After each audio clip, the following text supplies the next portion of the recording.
Okay, now we're into part 3 of our Softmotion podcasts. In the first one, we set up our SolidWorks environment. In the second podcast, we set up our project and Project Explorer, adding the SolidWorks assembly, the linear motor, and the axis. Now what we need to do is to develop our virtual instrument. So we right click on my computer, go to New and Virtual Instrument. And here we'll set up some basic motion. So we go to Vision and Motion, NI Software, or NI Motion I should say, into Express, and then into Straight Line. And also go to Vision and Motion, NI Softmotion, Express, and go to Power.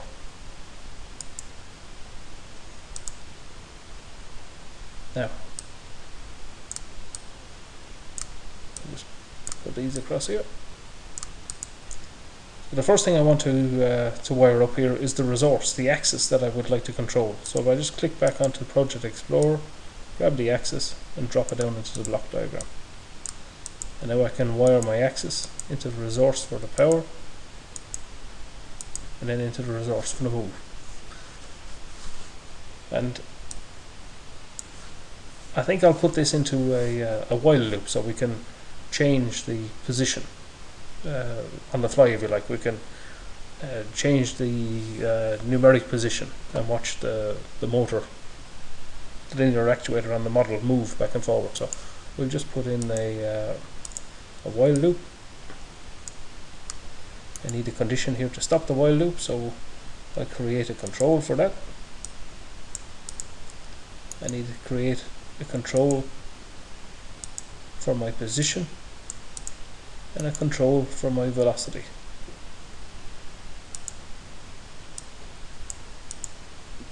Now, I'd like to enable the axis drive, so I'm going to create a constant here. A constant I would like to be true, and likewise with the drive. Now, so that's fine.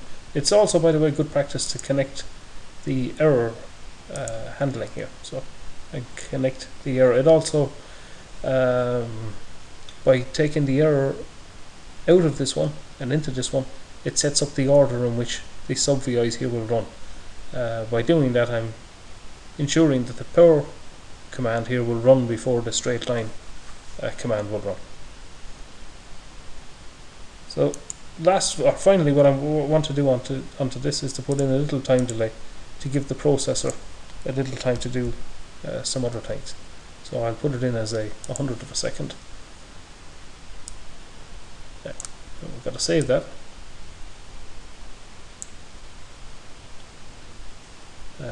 Let's just call it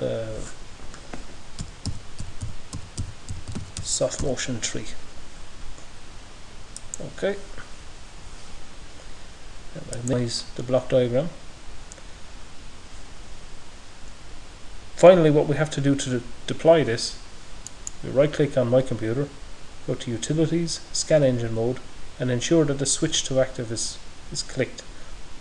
Mine here is in grey, which tells me that mine is in active mode at the moment, so that's fine. And then we right click on the SolidWorks assembly and click on Start Simulation. You'll see the timeline here moving along when you press Start Simulation. So I'll go back into my VI, the front panel, and if I run the front panel, so it's currently at position 0, and if I change that position to 150, press enter, you'll see it moving back to 50, out to 200. If I change the velocity, let's say to something a little bit smaller, 200, and back to 0, you can see I've decreased the velocity of it. Alright? So that's a basic start. In the next podcast I'll do something a little bit more sophisticated with it, just see how we can read the positions and so on. But that's the basics. and it's really all you need to get going. Okay, thanks.